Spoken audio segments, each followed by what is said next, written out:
And so to get back to your question of looking at stuff, Rodney King.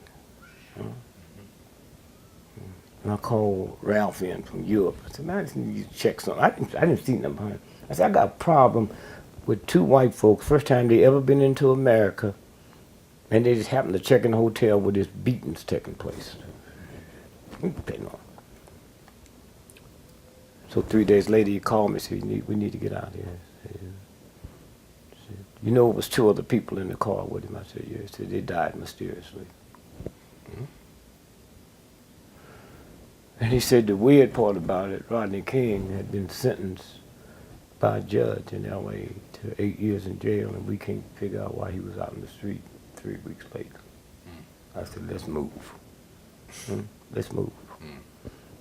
And then I started seeing, we checked the two people. They're from Australia,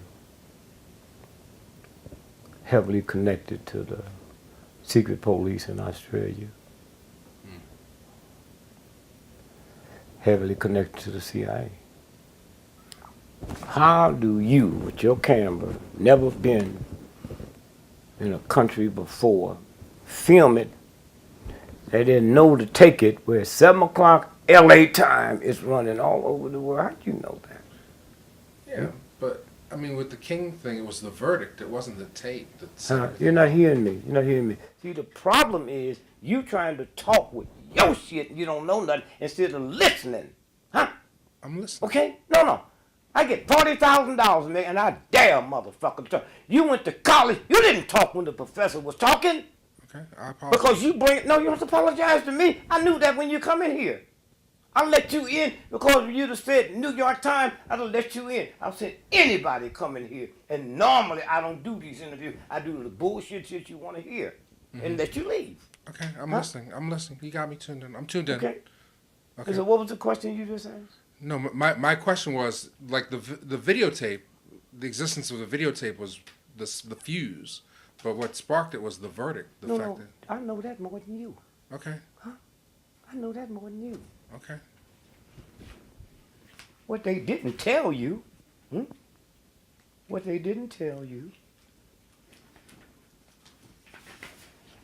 is just read what paper that is so you can hear you on the camera. Okay. On the side. New York Times, May 10th, 1992. Okay, what's the headline say? Los Angeles police differ sharply with prosecutors on arrest totals. Now read the first sentence. Reflecting confusion that has characterized the city's response to violence. Okay, now go down to where you see I got that marked. Police officials said today... Slow, so my grandmother's listening. All right. Police officials said today they arrested 18,000 people from Wednesday night, April 29th, the day the riots began, through this morning, but prosecutors said that they could not account for as many as 10,000. That's arguing, stealing. You think it was something else. These ain't black folks talking. These are cops talking. And the prosecutor talking. Now read that sentence right but after that and listen what Han says. We don't know where these people are. Wait a minute now, this is what I say. We don't know where these people are, said James K. Hahn, the Los Angeles city attorney. He's the mayor now. See how the payoff comes? It's a mystery now to a lot of people in the system right now. Okay, that's all. That's my job. Okay. Huh? That's my job. And I usually don't share it with people. Because like I told you before, my mama hear the shit I be saying she called police on me. Huh? And so that's what I'm telling you now. So about 6 months ago, I'm in L.A. and Carl Nelson, who invented on the Stevie Wonder station, he invented the morning show, the biggest show in L.A., talk show. And so then he left and went to Florida. So now he's back out there celebrating the 20th anniversary of that show. So I go on Friday, just talking, and I was out there for something. And he said, Dick, you be here Monday, you ought to come in. I'm interviewing Rodney King. He got a new book coming out, so you better do it quick, because he'll be dead before the week's over. Wow. Okay. How did I know? Because I got the information. the woman in the house where he died, his girlfriend, she was one of the jewelers when he got that $3 million kick out. Okay. And the neighbors said they heard screaming and hollering. They said, he just drowned. A brother who can't swim don't put no swimming pool in his house. And so what I'm saying is when you know this, you can smell it. And then you see it. Right. And so you look at it, and then I pushed the right button. I was in,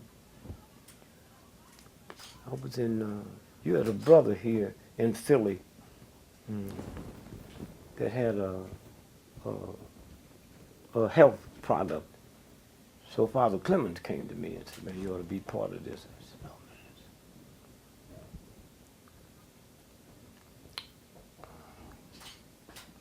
There's nothing ain't. They heal anything. Right. So when the sniper was out there in D.C., he's one of the brother from Philly that was killed. Yeah. Oh, yeah. He just went. Ken. Huh? Ken.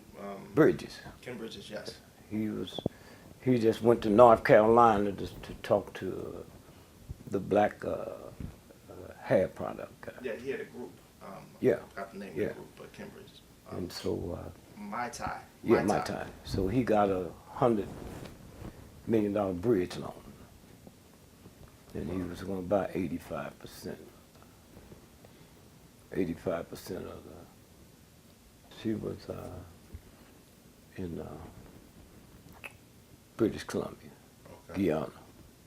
Okay. Pow, that's when he put the hit on him. Because if you look at that route, he came back. That's not the route you come back to Philly from North Carolina. You see it. Then you look at the guy, you remember the head of that whole investigation of the sniper? Was a black sheriff. Moose. Yes. In D.C., yeah, PG No, outside, Montgomery County. Montgomery County. So they made the hit in Montgomery County so he could take over the whole thing.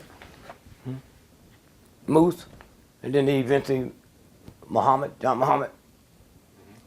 Him and John Muhammad was in the same National Guard unit in Portland, Oregon. Wow. Now, the reason that's important ain't that many Negroes in Portland, Oregon. How could you forget that? Huh? See how it works? And he was the one telling the FBI agency, just look for a white man. Everything you heard, every witness said it was a white man in a white pickup truck. They investigated 2 black folks in a raggedy car that sleep on a parking lot after they bought them some Church's chicken. They kidnapped both of them 6 months before and put them in a warehouse and let them go. We ain't heard none of them talk.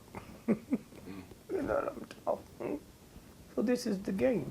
When you look at the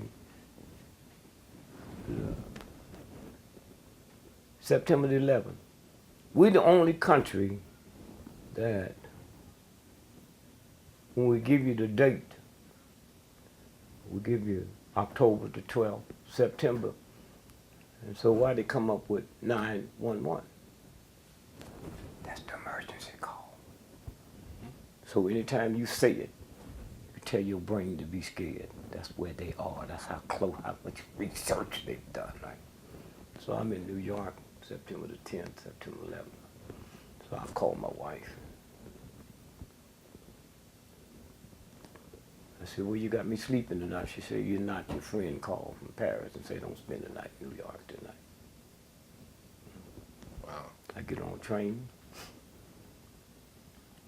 go to D.C. I get there at 4 o'clock. I call the dude in Paris. How you know I was in New York? Punk. Said, we picked you up on the satellite, brother. So then I go walk, and I come back, and the other one then went down. I called back. He said, you owe me one, punk. Wow. See, this is how it works. It's a club. Yeah. Huh? Y'all go places, y'all see stuff, and you know when it's been spliced, and when it's not spliced, you know it's been tampered with. I do the same thing with the whole human thing. I've been out here so long and had the money to bring in the top people. I need you to look at this. Look at this. I had Steve Jack. I said, I need you to find me the #1 authority on breast milk. I sit around and look for shit to do, man. Because I had the money. #1 authority on breast milk.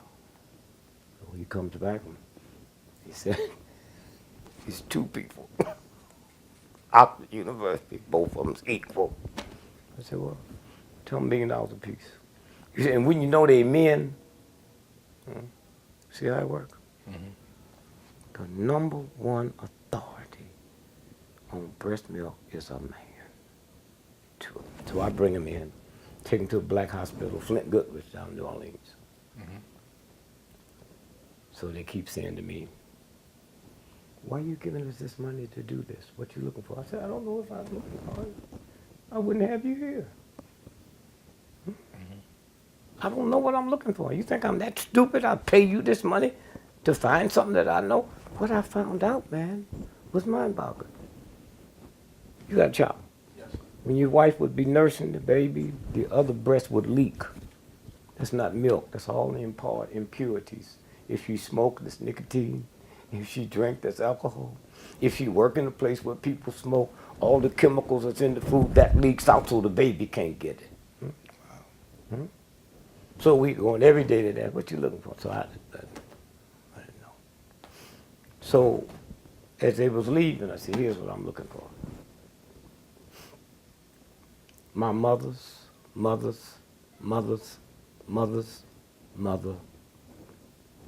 fed. She was the nanny for white women.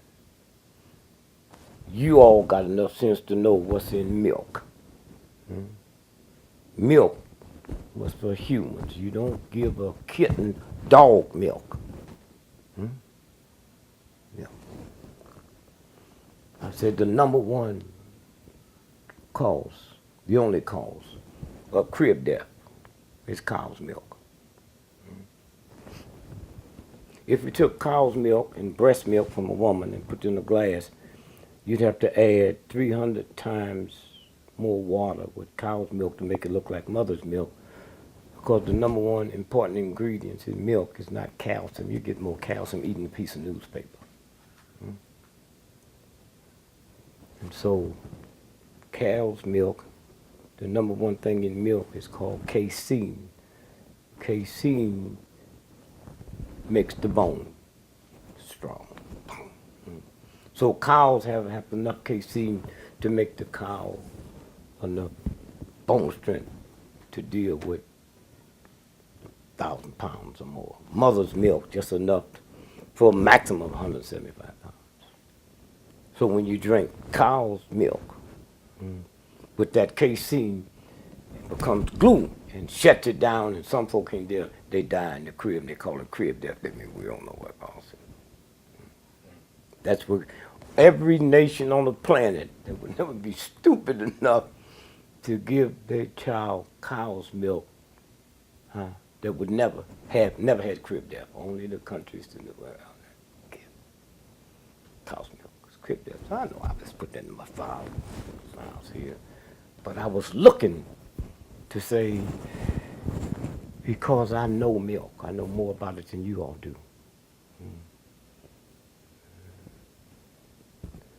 I say, how long can my mama's nurse white children before y'all become niggas? That's what I'm looking for. So, about 15 years later, they said, thank you for what we learned. So we got back here and got a $50 million grant from the government to pursue your question. And I'm calling you now to tell you it's happened. So just listen to the white children. Watch the styles change. What used to look like you looks like me now. Listen to the music, how loud they play the music in the whole scene. 2 million people come out in the field and hear some guitars. So I've been doing this. And so what I'm saying is when you sit and look at September the 11th. Them folks, they said did that, never flew a plane in their life. They said they just was, they learned how to simulate this and all that. And here's a paper here, say flight school owned by Warren Buffett that they went to. Yes. So he a thug and a dog and a tramp. Flight school owned by Warren Buffett. That's right. And they only asked to learn how to fly the plane, not land it. Yeah, you hear it? Yes. That's what he said. Huh? That's what he said. Yeah. See, that's another trick. Why would I go? You know the guy on the plane that crashed right here by Pittsburgh? When he called his mama, you know, calling on the plane. Hey, Mom, this is Dick Brown. You never give your first and last name to your mother. See, they always mess up because they're so stupid. Hi, Mom. You're right. Richard, you gonna give your first and last name to your mother, huh? And then you look over here, and it says, flight school says FBI trained suspects prior to hijack. FBI.